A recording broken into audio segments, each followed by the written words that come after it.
Apocalipse capítulo 4 e a partir do versículo 1. Glória a Deus. Todos encontraram? Diz assim a palavra do nosso Deus, irmãos. Depois destas coisas, olhei, e eis que havia uma porta aberta no céu, e a primeira voz que ouvi, que era como de trombeta ao falar comigo: suba até aqui, e eu lhe mostrarei o que deve acontecer depois destas coisas. Imediatamente eu me achei no Espírito, e eis que havia um trono armado no céu, e alguém estava sentado no trono. E esse que estava sentado era semelhante no aspecto à pedra de jaspe e ao sardônio. E ao redor do trono havia um arco-íris, semelhante no aspecto à esmeralda. Ao redor do trono havia também 24 tronos, e neles estavam sentados 24 anciãos, vestidos de branco e com coroas de ouro na cabeça. Do trono saíam relâmpagos, e vozes e trovões, e diante do trono estavam acesas 7 tochas de fogo, que são os 7 Espíritos de Deus. Diante do trono havia algo como um mar de vidro, semelhante ao cristal. No meio do trono e à volta do trono havia também 4 seres viventes, cheios de olhos, por diante e por detrás. O primeiro ser vivente era semelhante a um leão, o segundo era semelhante a um novilho, e o terceiro tinha um rosto semelhante ao de ser humano. E ao quarto ser vivente era semelhante à águia quando estava voando. E os 4 seres viventes, tendo cada um deles respectivamente 6 asas, estavam cheios de olhos ao redor e por dentro. Não tinha descanso nem de dia nem de noite, proclamando: Santo, Santo é o Senhor Deus, o Todo-Poderoso, aquele que era, que é e que há de vir. Sempre que esses seres viventes davam glória, honra e ações de graças ao que está sentado no trono, ao que vive para todo sempre, os 24 anciãos se prostravam diante daquele que está sentado no trono, adoravam o que vive para todo sempre e depositavam as suas coroas diante do trono, proclamando: Tu és digno, Senhor e Deus nosso, de receber a glória, a honra e o poder, porque criaste todas as coisas, e por tua vontade elas vieram a existir e foram criadas. Amém? Glória a Deus. É uma leitura extensiva, irmão, mas precisamos dela para iniciarmos a nossa ministração, para que assim os irmãos possam entender a palavra do nosso Deus. Glória a Deus. Meus irmãos, estamos entrando no capítulo 4 do livro de Apocalipse, e é no capítulo 4 que começa a seção central do livro de Apocalipse. Começa no capítulo 4 e termina no capítulo 15. Essa parte, ou seção, trata das visões apocalípticas, dos 7 selos, das 7 trombetas e das 7 taças. Esses capítulos são marcadamente simbólicos e por isso há muita controvérsia acerca de seu significado e da ordem de seus eventos. Entretanto, devemos reconhecer que esses símbolos representam realidades e não ideias generalizadas e vagas. Pois, vejamos, segundo a Bíblia, o nome anticristo ou o anticristo descrito na primeira carta de João, no capítulo 2 e no versículo 18, no livro de Apocalipse é chamado de besta. Entretanto, irmãos, de acordo com a carta de Paulo, a 2 Tessalonicenses, capítulo 2, verso de 1 ao verso 4, e do verso 8 ao verso 10, o símbolo representa de fato um homem real. Se a Bíblia chama de anticristo, no livro de Apocalipse chama de besta, mas a Bíblia também o fala e diz que ele é um homem real. Jesus, ele é representado no livro de Apocalipse ou na Bíblia por um cordeiro, mas é o mesmo Jesus que um dia subiu aos céus e que em breve voltará. Amém? Vocês estão entendendo? Mesmo que no livro de Apocalipse exista alguns símbolos ou são repletos de símbolos, não significa que estes símbolos não sejam reais. Pelo contrário, são reais, são existentes e todos eles têm um significado real para todos os eventos, para todos os seres e para todas as palavras que são marcadamente simbólicas. As visões descritas nesta seção, nestes capítulos, mostram os julgamentos vindouros que trarão o fim à presente era e ao sistema mundial ora em vigor. Porém, a Bíblia nos revela que a Santíssima Trindade está e estarão sempre no controle de tudo. Assim, a primeira visão é sobre o trono e o Cordeiro de Deus, o Salvador do mundo. Amém, irmãos? Irmãos, então vejamos aqui, segundo no capítulo 4 e no versículo 1, diz assim: depois destas coisas, olhei, e eis que estava aberta uma porta no céu, e a primeira voz, que como de trombeta ouvira falar comigo, disse: sobe aqui, e mostrar-te-ei as coisas que depois destas devem acontecer. Primeira coisa aqui, irmãos, é a expressão depois destas coisas. Isso significa que esta expressão indica que já é passado algum tempo.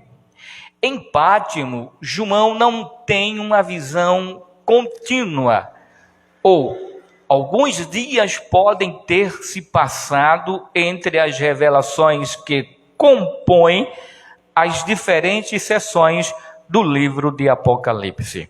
Por exemplo, na primeira seção do capítulo 1 ao capítulo 3, até o último versículo, Jesus, ele se apresenta à igreja, se manifesta à igreja como aquele que é fiel à igreja, como aquele que é o cuidador da igreja, como aquele que anda no meio da igreja, como aquele que passeia no meio da igreja, investigando, examinando a igreja, policiando a igreja, vendo os comportamentos da igreja. Aí Deus, Jesus, ele em algumas vezes ele repreende e ao mesmo tempo ele elogia e também ele exorta a igreja. E ali ele ensina a igreja, aconselhando a igreja a se comportar diante da sociedade, diante de Deus, como verdadeiros cristãos, como verdadeiros servos de Deus. E Jesus ensina, até porque na primeira sessão, Jesus está preparando a igreja para o que vai acontecer mais na frente. Portanto, este versículo marca uma mudança de cena e de tempo. Observe, irmãos, que no capítulo 4, a partir do versículo 1, o objetivo de Jesus aqui é falar sobre os acontecimentos, daquilo que irá acontecer. Ele mesmo disse: depois destas coisas, olhei, e eis que estava aberta uma porta no céu.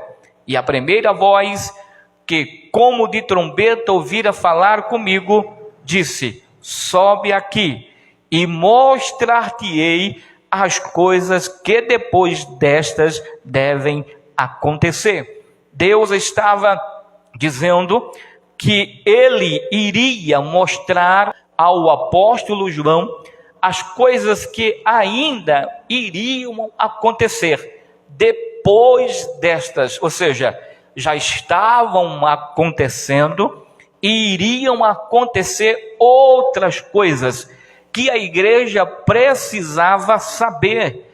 A igreja precisava ter conhecimento daquilo que estava para acontecer. Mas quando João, ele ouve a voz, e essa voz é como voz de trombeta, e segundo o capítulo 1 e o versículo 10, João também, ele escuta na primeira sessão a voz de Deus.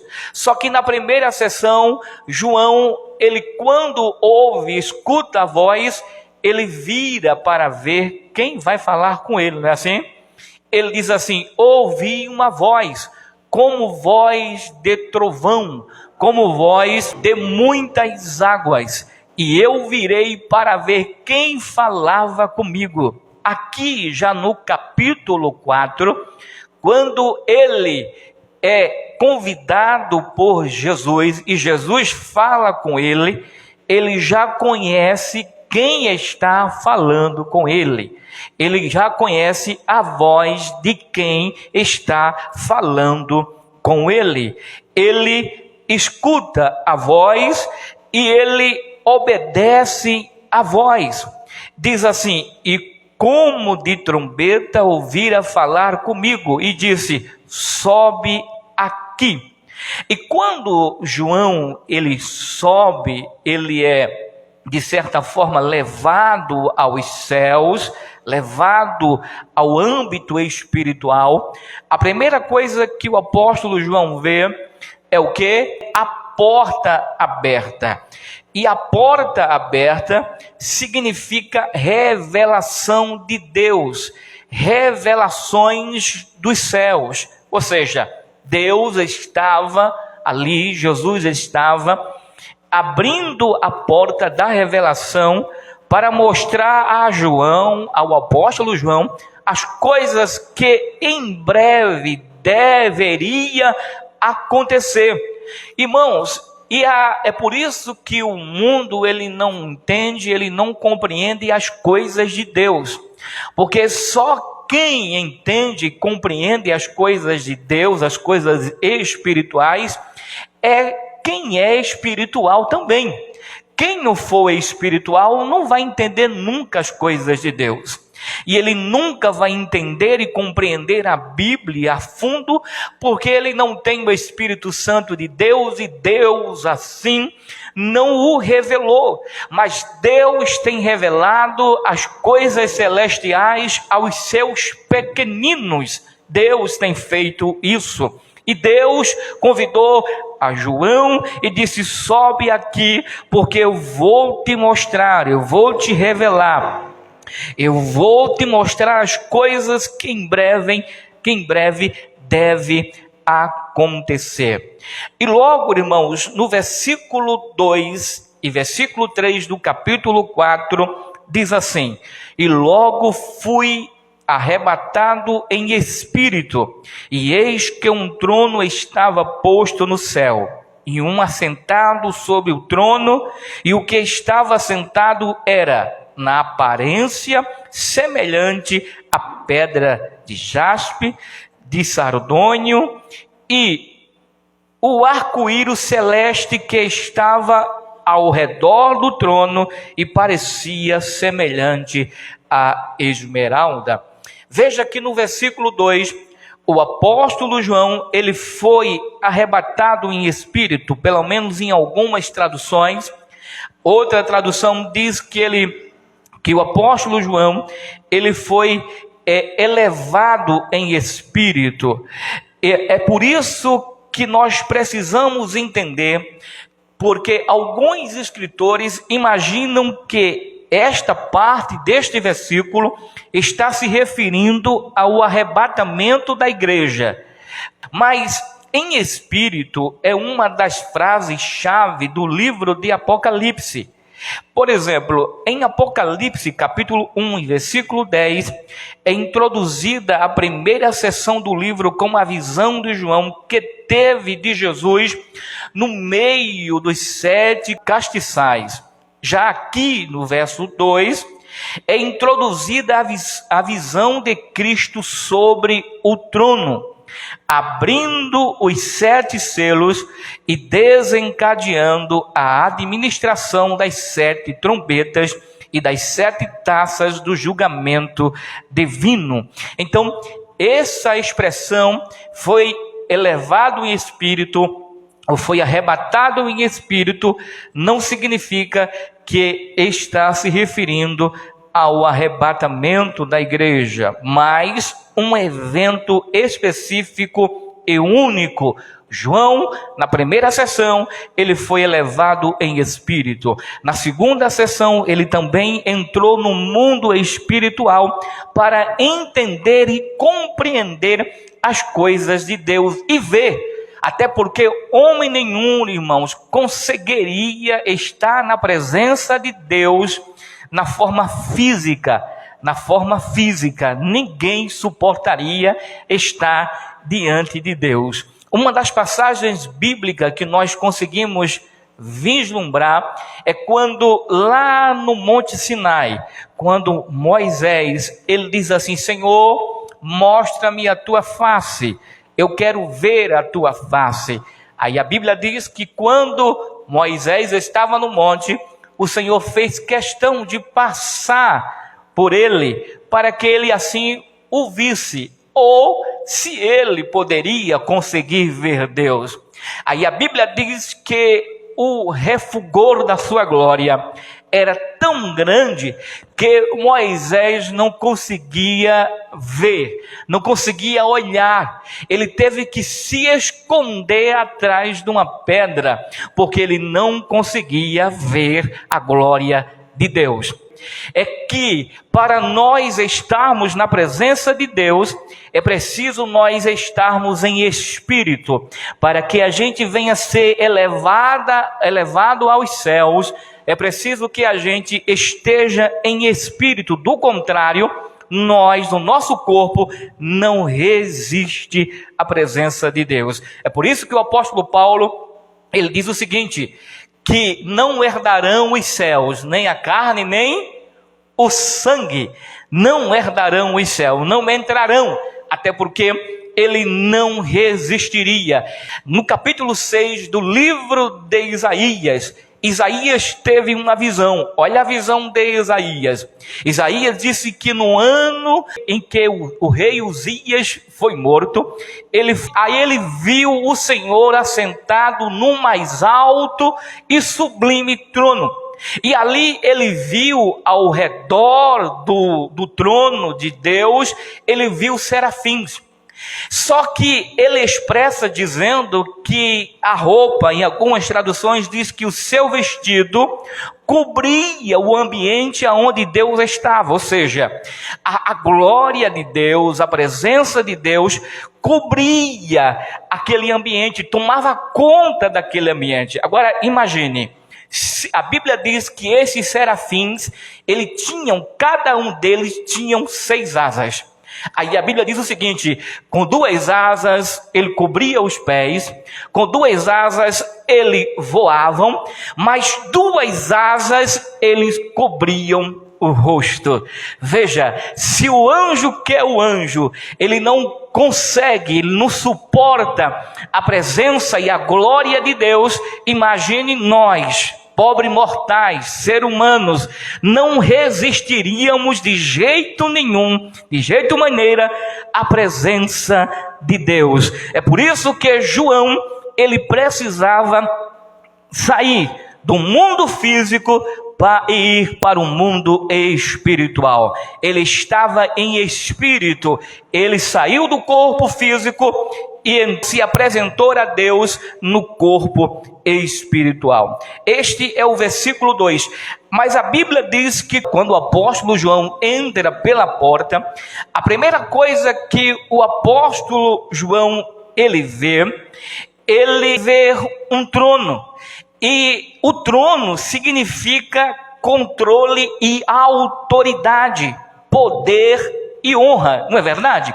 Todos aqueles que sentam em um trono, ele tem esse significado, ele representa poder, até porque só quem poderia sentar em um trono era rei, e o rei ele tinha autoridade. Então, trono significa autoridade, poder, honra.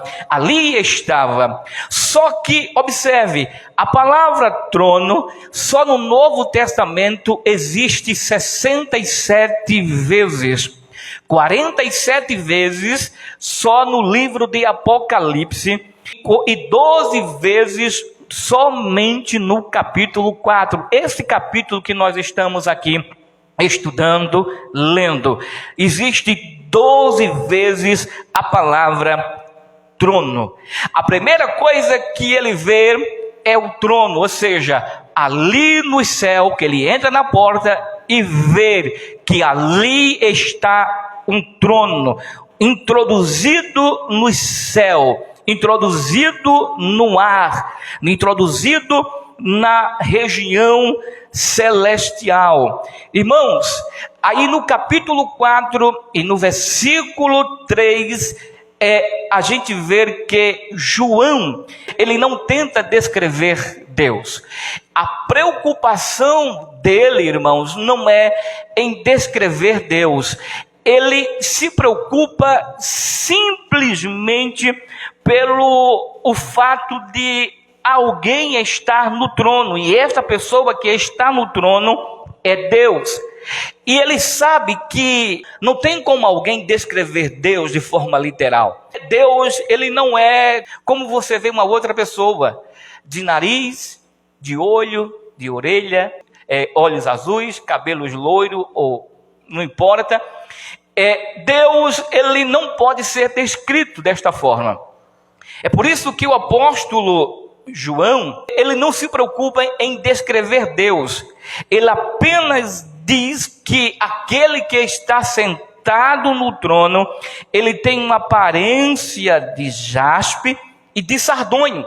Observe, no versículo 3 do capítulo 4, ele diz que a aparência daquele que está sentado sobre o trono, ele tem uma aparência de jaspe. E jaspe significa uma pedra branca que reflete abundância de luz, que é puríssima, que também tem o sentido de santo.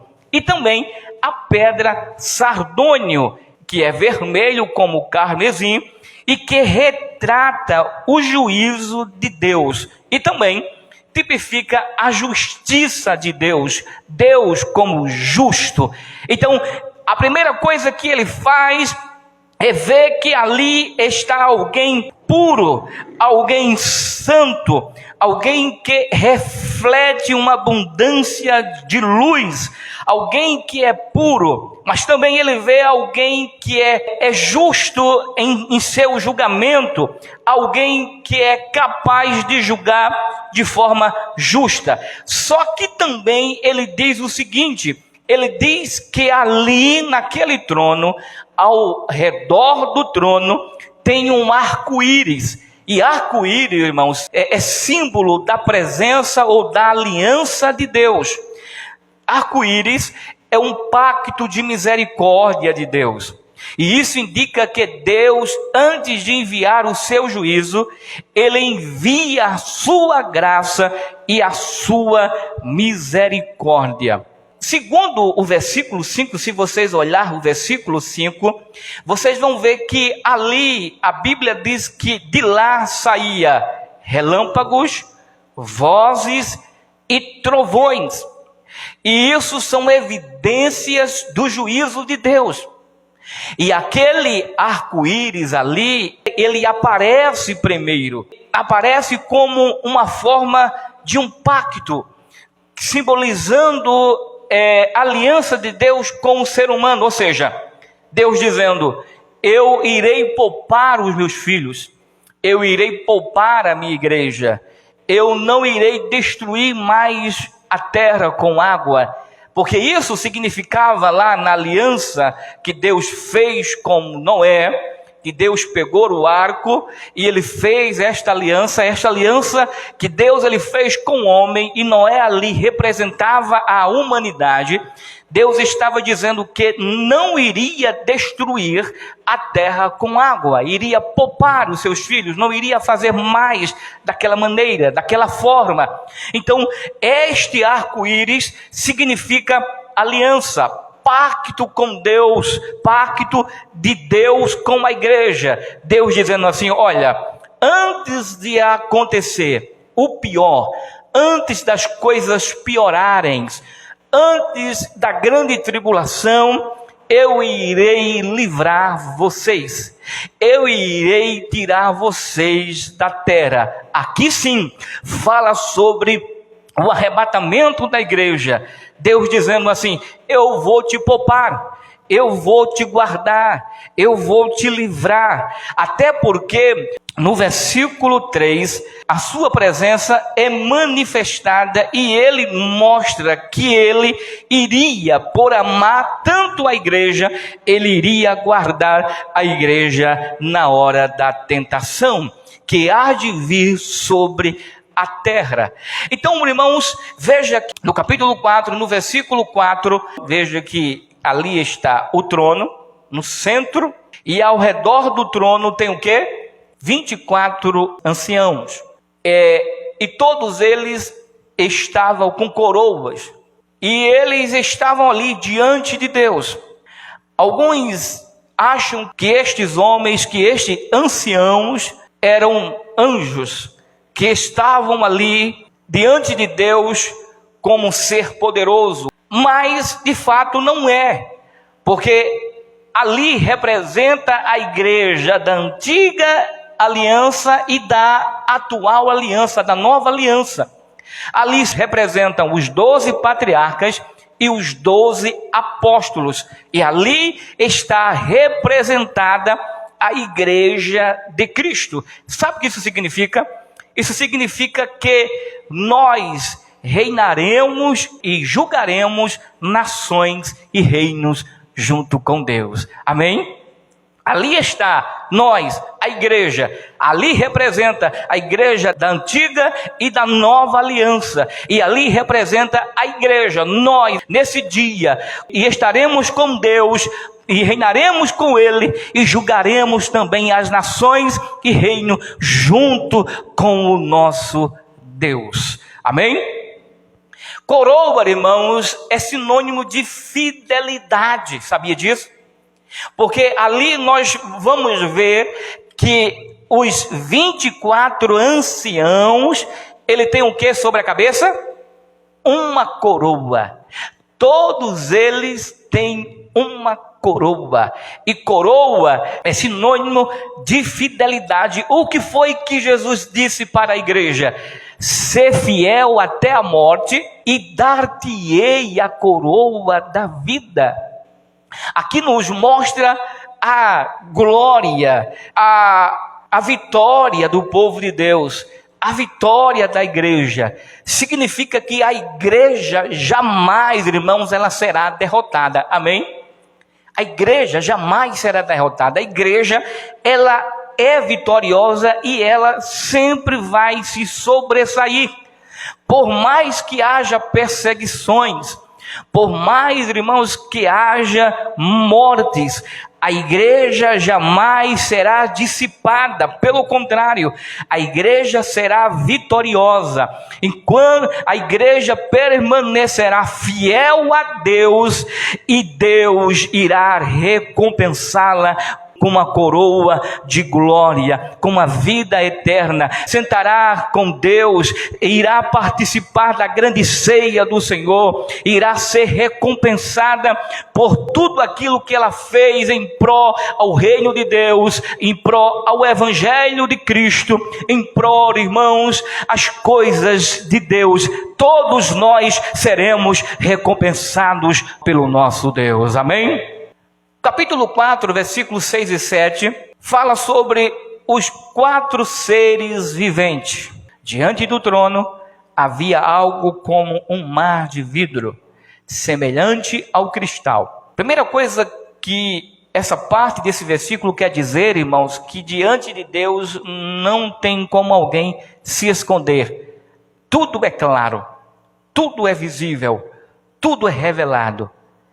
Hoje nós sentimos dificuldade de entender muitas coisas, dos céus. Muitas coisas de Deus nós não conseguimos entender nem interpretar. Mas aqui diz que esse mar de vidro, que é semelhante a cristal, significa que tudo será revelado, tudo será visível, nada será oculto. Nada será oculto.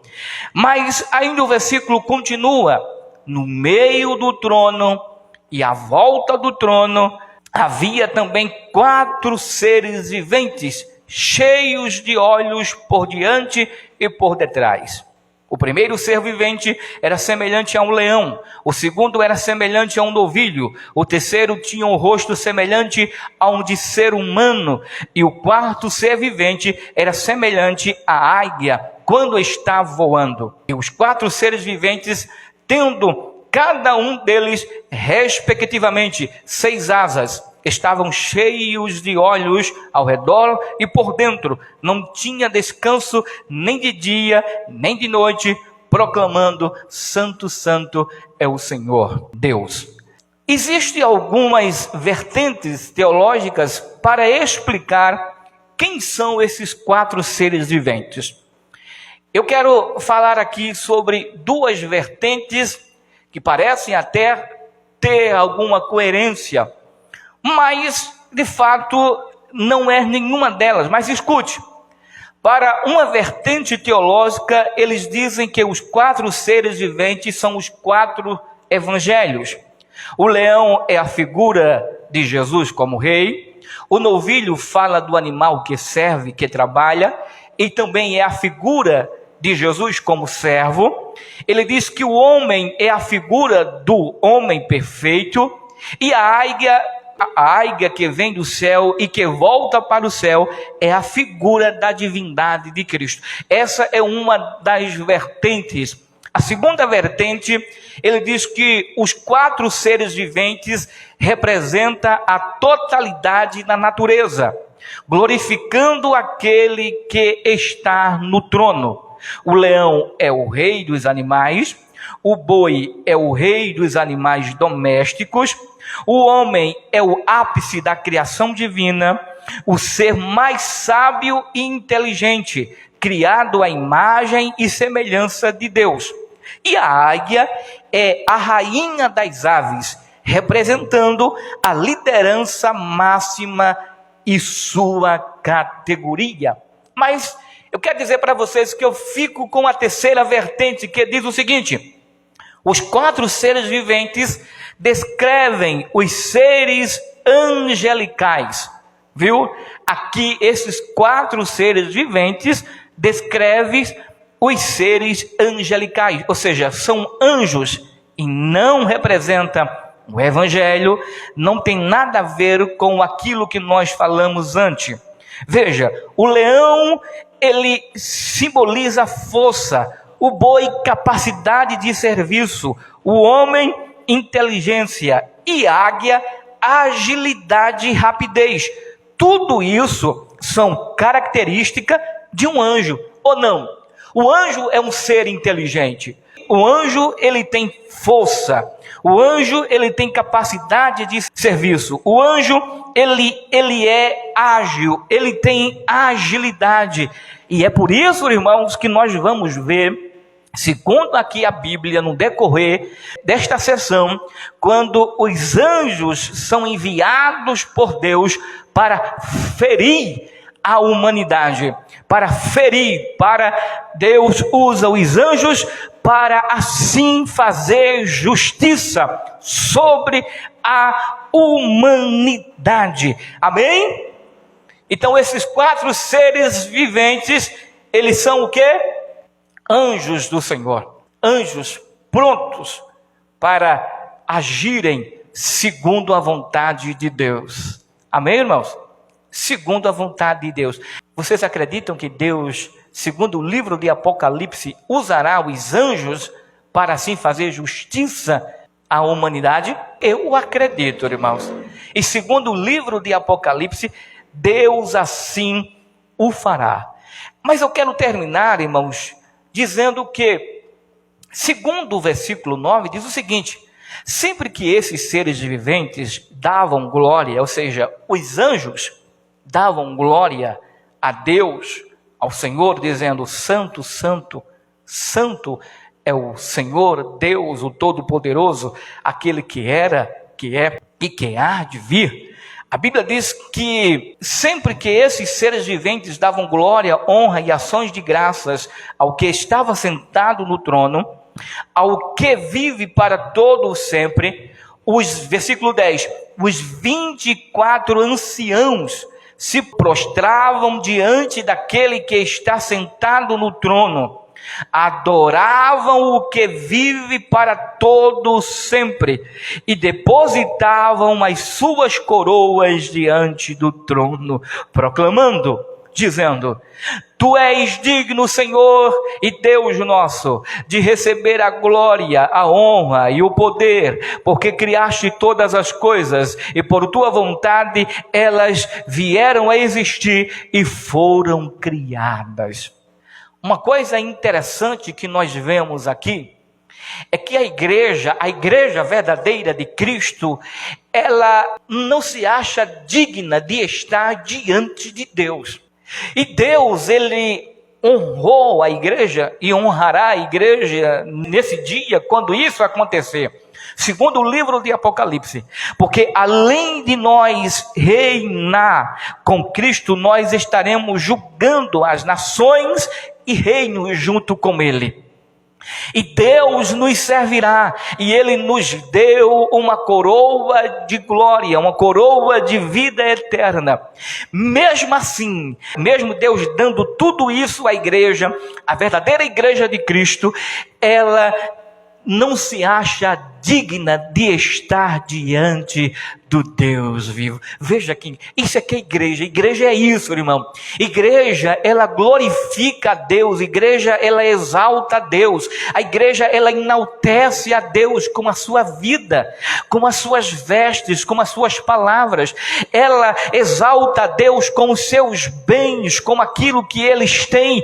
A igreja de Cristo, ela engrandece a Deus e ela não se acha digna de estar diante de Deus. Veja que quando os anjos, eles exaltam, eles glorificavam a Deus, dizendo: Santo, Santo, a Bíblia diz que aqui, neste capítulo, no versículo 10, capítulo 4, diz que a igreja ali representada, a igreja da velha aliança e a igreja da nova aliança, os 24 anciãos prostravam diante dele, que estava sentado no trono, adorando o que vive para todo sempre, e depositavam as suas coroas diante do trono, proclamando. Veja, os anjos diziam: Santo, Santo, Santo é o Senhor Deus, o Todo-Poderoso, aquele que era, que é e que há de vir. Aí a igreja, ela se prostrava diante de Deus, tirava a coroa,